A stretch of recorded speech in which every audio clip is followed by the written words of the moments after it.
தனியரசு sir வணக்கம். தனியரசு sir, இதுக்கு sir இங்க நம்ம எதை வேணா பேசலாம், சிரிச்சுட்டு கூட போகலாம். ஆனா என்ன அப்படின்னா, இந்த 41 பேருடைய சாவுக்கு காரணமே அரசியல் பழிவாங்கல் தான் அப்படிங்கிற மாதிரியான ஒரு ஒரு ஒரு ஒரு விஷயம் பரப்பப்பட்டு கொண்டே வருகிறதுன்னு வச்சுக்கோங்களேன். அது இளைய தலைமுறை அதிகமாக பயன்படுத்தக்கூடிய இன்ஸ்டாகிராமில் அது வீடியோவாக வருகிறது. அது ஒரு ஒரு காட்சி மாதிரி எடுத்து ரீல்ஸ் போடுறாங்க. எதிர்கட்சிகள் ஏதோ ஒரு வகையில் நேரடியாகவோ அல்லது மறைமுகமாகவோ அதோடு ஒத்து போவது போல விமர்சனங்கள் வைப்பது, இதெல்லாம் ஒரு பெரிய பழிச்சொல்லுக்கு கவர்மெண்ட்டை விட்டுருங்க, இந்த ஸ்டேட்டே ஆளாயிடும்னு வச்சுக்கோங்களேன். இவ்வளோ மோசமான ஒரு சம்பவத்துக்கு துணை போயிருக்கு ஒட்டுமொத்த நிர்வாகமும்ட்டு. சார், அப்படி ஏதேனும் வாய்ப்புகள் இருக்கா சார்? இல்லையா, இப்ப நம்ம தமிழ்நாட்டிலேயே ஒரு நேர்மையற்ற ஒரு அரசியல் மோசடி கும்பல் ஊடுருவி ஒரு அமைதியான ஒரு சித்தாந்த அரசியல், அறிவு சார்ந்த ஒரு தத்துவ அரசியல் நிலவி வந்த ஒரு அமைதியான இந்த தாய் தமிழ் மண்ணை இந்த வடநாட்டு கும்பல் சில சூழ்ச்சிக்காரர்களால் இது போன்ற நடிகர்களை எல்லாம் ஏவி அல்லது இது மாதிரியான ஒரு அரசியல் தொடர்பில்லாத நபர்களை கருவியாக பயன்படுத்தி சமூகத்தில் பதட்டத்தை உருவாக்குவதற்கு இதை கட்டாயமா திட்டமிட்டு செய்கிற ஒரு மிகப்பெரிய சதி. அதை இந்திய நாட்டினுடைய அதிகார மையத்தில் இருக்கிற ஒன்றிய, பாஜக, மோடி, அமித்ஷா அரசு, உளவுத்துறை எல்லாம் வேடிக்கை பார்த்து கொண்டு அவர்கள் ஒரு நாடாளுமன்ற உறுப்பினர் குழுவை அனுப்பி அந்த குழு சொல்லுது இதுல சதி இருக்குதுன்னு நான் நம்புறேன்னு. அதுல போய் நீ பாஜக முன்னாள் தலைவர், தேசிய செயற்குழு அண்ணாமலை ஓடி போய் சொல்றாரு, ஒரு அம்மா சொல்றாங்க கத்தியெல்லாம் வச்சிருந்து குத்துனாங்கன்னு. அதை போய் அவர் ஆங்கிலத்துல அந்த அம்மா சொல்றாரு, அந்த அம்மாவுக்கு ஏற்கனவே இருக்கிற அது சொல்றாங்க.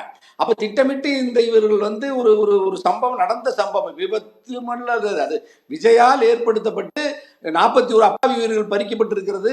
அப்பாவி மக்கள் உயிர்கள் பறிபோனதற்கு காரணமாக இருந்த விஜயை குற்றவாளியாக பாஜகவோ சங் பரிவார அமைப்புகளோ காட்டல. அதே மாதிரி இப்ப அண்ணா திராவிட முன்னேற்ற கழகத்தில் இருக்க எந்த அணியும் காட்டல. இன்னும் சொல்ல போனா நான் சொல்றேன், அண்ணா திராவிட முன்னேற்ற கழகத்தினுடைய எதிர்கட்சி பிரதான எதிர்கட்சி தலைவரும் அதனுடைய ஊடக செய்தி அவருடைய தொலைக்காட்சி எல்லாம் சொல்லுது, திட்டமிட்டு செந்தில் பாலாஜி குறிவைத்து அல்லது நேற்று வீடியோவில் விஜய் சொல்றாரு, சிஎம் சார் நீங்க பழி வாங்குறதா இருந்தா என்ன பழி வாங்குங்க, தொண்டர்கள் எங்க ஆளு மேல கை வைக்காதீங்கிறாரு. அப்படின்னா என்ன, சிஎம்ஐவே இவருக்கு அக்யூஸ்ட் ஆக்குறாரு. அந்த சின்ன பையன் அந்த ஒரு சைக்கோ மாதிரி ஒரு மனநலம் பாதிச்ச ஒரு பையனை ஒரு கட்சி தலைவனாக்கி எப்படி ரஜினி கொண்டு வர முயற்சி பண்ணாங்க.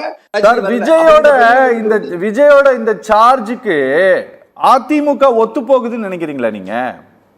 அதிமுக பாஜக இந்தியாவில் தமிழ்நாட்டு திமுகவை தவிர எல்லா ஒரே டோன்ல பேசுறாங்க. இதுல திமுகவே பேச மாட்டேங்குது, 3 நாளா வாய் மூடி கிடக்குது. திமுகவே விஜய் பார்த்து பயந்து கிடக்குதுயா, இந்த அரசாங்கம் பயந்து கிடக்குது.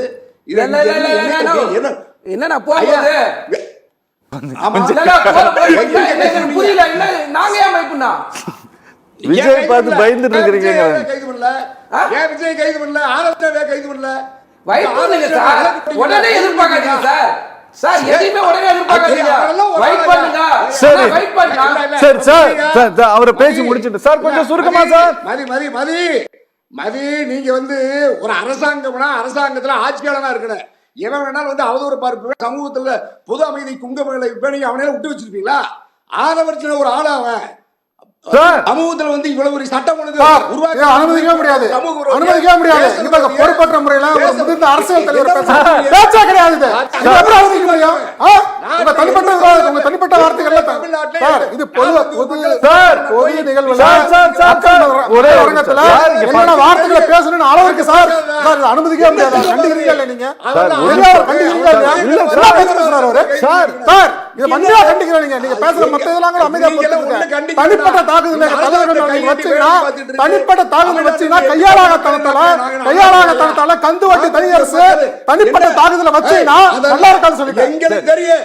ஏ பாரதி, நீ என்ன பெரிய எங்களுக்கு தெரியாதா? ஆதவர்ச்சனோட கைகூலியா மோடி அபிஷார சொன்னா இளவரசு பண்ணி செஞ்சிருக்கீங்களா? ஒரு கையாளாகாத ஒரு தீமு முதலமைச்சரோட பலகீனத்தை பயன்படுத்தி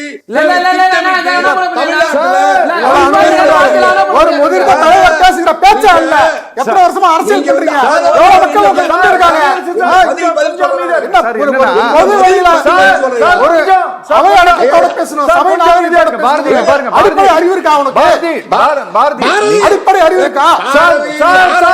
கொஞ்சம் அமைதியா இருங்க. இல்ல ஐயா ஒன்றும் ஒன்றும் பதட்டப்படாதீங்க, ஒன்றும் சொல்ல மாட்டாங்க, பார்த்துக்கலாம். அதாவது இப்போ ஒரு நாட்டினுடைய முதலமைச்சர் 41 உயிர்கள் அப்பாவி உயிர்கள் பலியாயிருக்கு.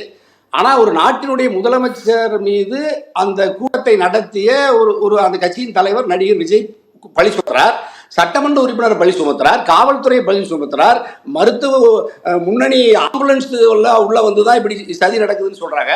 ஒட்டுமொத்த எல்லா அரசியல் கட்சி தலைவர்களும் அரசியல் காரணங்களுக்காக அரசாங்கத்தையும் காவல்துறையும் வருவாய்த்துறை அதிகாரிகளை முதலமைச்சரை கைது ஆனா நீங்க எல்லாரும் கூட்டி விடுறீங்க சார். நானே சொல்றேன்.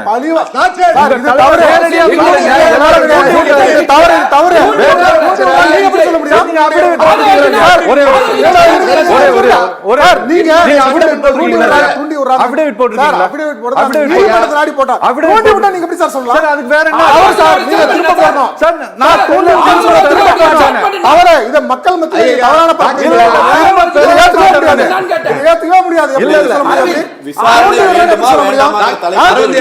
தலைப்போட்டு வெளியே போறீங்க. அனுமதிக்க முடியாது. சொல்லி முடிச்சிருங்க சார்.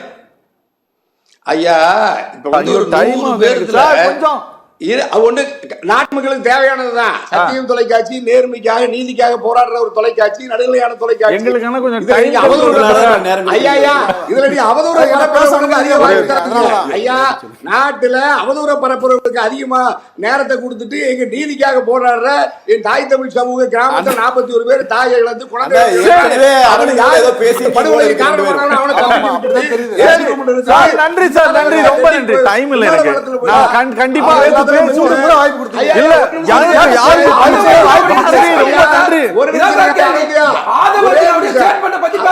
பாரதி இது வந்து கோர்ட்டுக்கு போக போகுது. பாரதி கோர்ட்டுக்கு வரதான் போகுது. கோர்ட் அக்டோபர் 3 விசாரிக்கிறது இல்லையா சார்? நன்றி சார், நன்றி. சிவில் நெக்லிஜென்ஸ், கிரிமினல் நெக்லிஜென்ஸ், ஒரே நெக்லிஜென்ஸ் வந்து சிவிலா கிரிமினல் இருக்கு. இல்ல அது விசாரணையில தெரிய வரும்.